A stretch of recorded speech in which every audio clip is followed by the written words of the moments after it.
Hello दोस्तों, स्वागत है मेरे यूट्यूब चैनल पे। तो आज हम डिस्कस करेंगे देसी भाषा में 2 मिनट के अंदर फटाफट इजराइल पैलेस्टीन का इशू। क्या हिस्ट्री क्या चल रही है, क्या हमारा स्टैंड है उसके ऊपर। इजराइल और पैलेस्टीन का पंगा भयंचोद हो क्यों रहा है, सीधी सीधी बात ये है। तो भाई सीधी भाषा में समझ लो, बहुत बहुत साल पहले ना ये यहूदी बोलते हैं इनको, ज्यूज को। इसराइल में जो रहते हैं, रिलीजन है इनका, हमारे इंडिया में पाए जाते हैं। इंडिया में सारे रिलीजन के लोग पाए जाते हैं। तो इनकी ना हर कोई ले रहा था यहूदियों को, मतलब हिटलर ने काटा कि इनको मारो। अलग अलग जगह बिखरे थोड़े से थे, ये अलग अलग जगह बिखरे हुए थे। अच्छा, रतन टाटा भी जू, आई थिंक, चेक करना। हाँ, तो यहूदियों को ये मार रहे थे हर जगह। तो यहूदी ने बोला कि यार ऐसे तो सब हमारी ले लेंगे, मतलब हमें मारते रहेंगे। तो हिटलर ने काटे हैं ऐसे पकड़ के सारे ने। हाँ, तो उसने बोला कि तो सारे हमारी मारते रहेंगे। तो इन्होंने सोचा कि ना हम एक ना अपना नया देश बनाते हैं, ठीक है। तो ये घूमते फिरते पहुंचे फलस्तीन। कहते हैं हम ना 1800 साल पहले हम यहीं रहते थे और हमें किसी ने भगा दिया था, अब दोबारा पैलेस्टीन आ गए। धीरे धीरे धीरे धीरे थोड़े से थे, थोड़े से फिर और ज़्यादा हुए, और ज़्यादा हुए, वे साले पूरे फिलिस्तीन में फैल गए, ठीक है। पूरे पैलेस्टीन में इसराइल धीरे धीरे बढ़ गए। तो 1947 में क्या हुआ कि उन्होंने अपनी जगह बना ली प्रॉपर कि हम यहाँ आ गए हैं। उसके बाद आता है इंडिया का रोल। इंडिया ने क्या स्टैंड रखा है इसके ऊपर। धीरे धीरे घुस गए थे, वो श्रिंक होने लगे। वहाँ अरब रहते थे ऑलरेडी, अरब कंट्रीज के जो लोग हैं, मुल्ले मुसलमान, वो रहते थे वहाँ पे। और ये जूस घुस गए हैं यहाँ पे, यहूदी घुस गए हैं, ठीक है। तो अब क्या है, यहूदियों की डिमांड थी कि हमारे रिलीजन के बेस पे हमें हमारे ये मिलना चाहिए, हमारे धर्म के बेस पे हमारे एक देश होना चाहिए यहूदियों का, जो सिर्फ यहूदियों का देश हो। ओके। और इंडिया और पाकिस्तान का पार्टीशन नया नया हुआ था, 1947 की बात है ये। तो हम कोई भी देश जो धर्म के हिसाब से बने, हम उसके खिलाफ थे, हम सेकुलर कंट्री के समर्थक में थे। तो इसमें क्या हुआ कि यहूदियों की तो ली थी, इसमें कोई शक नहीं है, ठीक है। हर कोई मार रहा था उनके, पिट रहे थे। लेकिन अब तुम्हें कोई मार रहा है और तुम साला किसी और के घर में घुस जाओ, ठीक है, उनका खाना खा जाओ, उनके घर में छिपे रहो, वो भी तो गलत है। समझ रहे हो? तुम बताओ, ये मेरा ही घर है, किसी और घर घर कब्जा लो तुम। तो महात्मा गांधी ने उस टाइम स्टेटमेंट दी थी कि to prevent one wrong doing, दूसरा रॉन्ग इज रॉन्ग। तो समझो, एक गलती को छिपाने के लिए, मतलब एक गलती हो गई है तो उसको ठीक करने में दूसरी गलती करना इज नॉट फिजिबल। ये गांधी ने कहा था 1947 में। और हमारी पूरी की पूरी जो कहते हैं, पूरी की पूरी हमारी इसी के ऊपर चला, सब हमारा पूरा बेस इसी के ऊपर चला कि हाँ, गांधी जी ने कहा हम वही करेंगे। तो भाई अब मोटे मोटे शब्दों में समझ लो, तो हम रिलीजन के ऊपर हमने मना कर दिया कि हम नहीं बनाएंगे। लेकिन एक चीज थी, हमने मना कर दिया, लेकिन उस टाइम पे हमारी, मैं आरएसएस को तो मतलब देखो,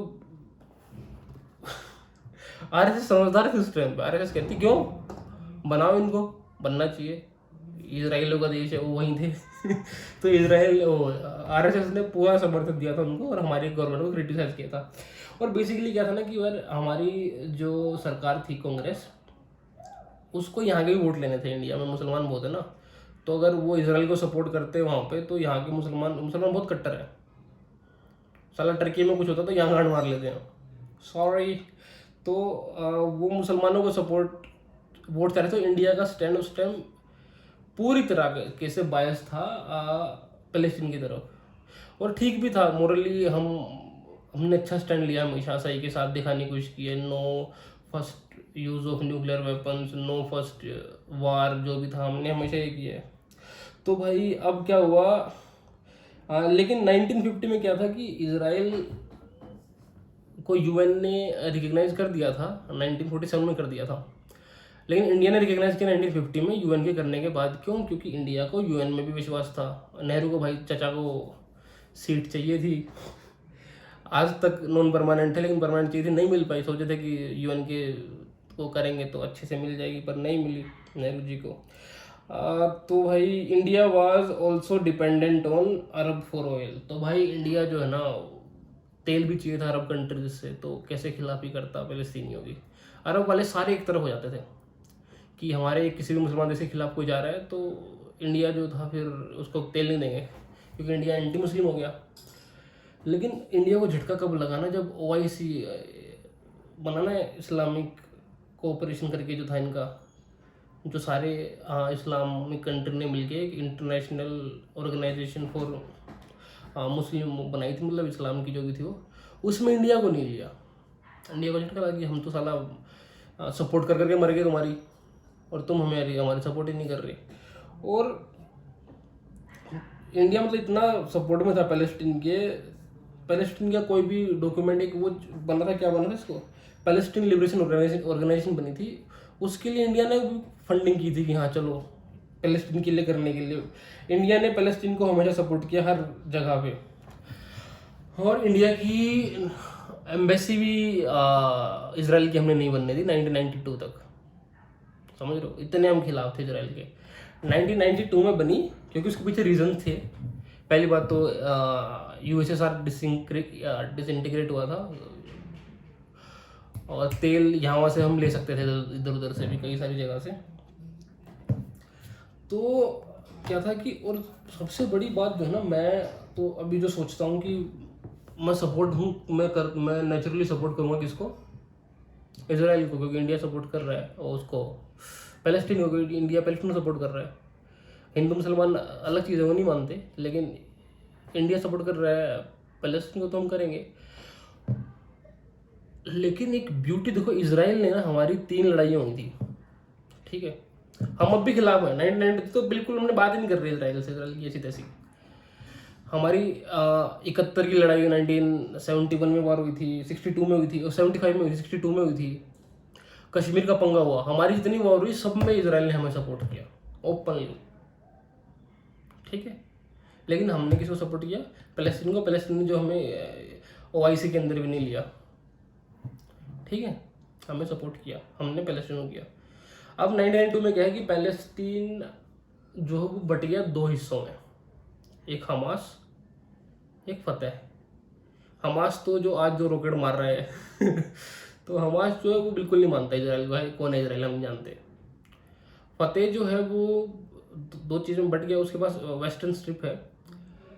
वो कह रहा है कि 2 नेशन थ्योरी में बिलीव करता है कि एक तुम्हारा एक मेरा, लेकिन हमें चांद से जीने दो। तो इंडिया फतेह के साथ है, गाजा के साथ नहीं है। तो इसलिए जब ये 2 हिस्सों में बट गया था, तब इंडिया ने इसराइल से पूरे वो करे थे, अपने टाई सेटअप कर लिए थे। देखो 1900 इंडिया का स्टैंड जो है ना, 1992 तक तो बिल्कुल खिलाफ था। 1992 में चलो एम्बेसी बनवा दी हमने अपने यहाँ, चलो बना लो। उससे पहले एम्बेसी भी नहीं थी हमारे यहाँ इसराइल की। कांग्रेस की सरकार थी 2014 तक कांग्रेस चलती थी। कैसे, क्योंकि मुसलमानों के वोट भी चाहिए, उनको नाराज नहीं कर सकते। फिर वो ना, उसको इसराइल से टेक्नोलॉजी भी चाहिए थी। इसराइल क्योंकि मिसाइल टेक्नोलॉजी में नंबर 1 है। आयरन डोम तुमने सुना ही होगा, उनके रॉकेटों के ऊपर से माफन कर दे रहा है। अरे भाई हमारा कैमरा तो गरीब लोगों का कैमरा भी गिर सकता है, तो इसको वो मत लेना, ठीक है। तो भाई अब क्या है कि जब से मोदी आए मतलब चाचा हमारे मोदी जी आए 2014 के बाद से हम ओपनली अब इसराइल का समर्थन करते हैं कि हाँ इसराइल हमारे साथ है। अभी मोदी चाचा वहाँ भी गए हमारे इसराइल के दौरे पे 2018 में, पहली बार कोई प्रधानमंत्री गया इंडिया का। और वहाँ एक जगह है, क्या जगह का नाम क्या था, रमल्ला, पैलेस्टीन की। पहले हमारा कोई जाता था कहीं तो रमल्ला जाता था, उनसे मिल के आता था पैलेस्टीनियों से। इस बार मोदी चाचा सिर्फ इसराइल से मिल के आए हैं, पैलेस्टीन से मिल के नहीं आए। तो अभी हमारी पॉलिसी जो है, मतलब अभी हम मोटा तो ये है कि हम बैलेंस बना के चल रहे हैं कि दोनों को अपनी सिचुएशन के हिसाब से, इसराइल से हथियार चाहिए, मिसाइल चाहिए, इसराइल भैया है, इनसे तेल चाहिए, तुम भी हमारे साथ।